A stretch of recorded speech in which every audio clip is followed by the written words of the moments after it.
On today's Badass Women from History, we're going to talk about murderous women who influenced my writing.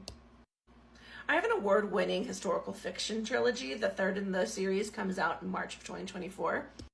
This series would not have been possible had I not done the research on these badass women from history who did terrible things for all the right reasons. The first up is Blenda.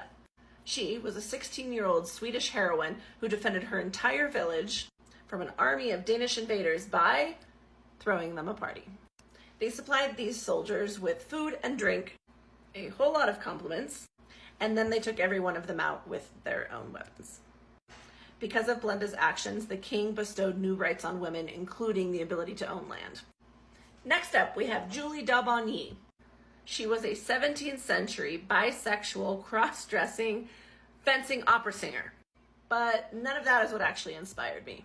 She had a relationship with the local merchant's daughter, who were none too happy about this relationship, so they sent their daughter to a convent.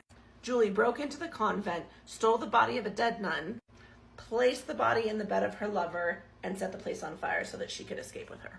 She was charged with kidnapping, body snatching, and arson, and was known to be able to kill any man she was up against in fencing.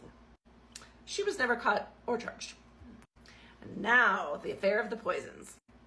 This is the story of how women at King Louis's court of Versailles poisoned a whole bunch of men. Now, women of the time were often abused and had no money or power. And here's where we talk about Madame de Montespan. She happened to be the king's favorite mistress.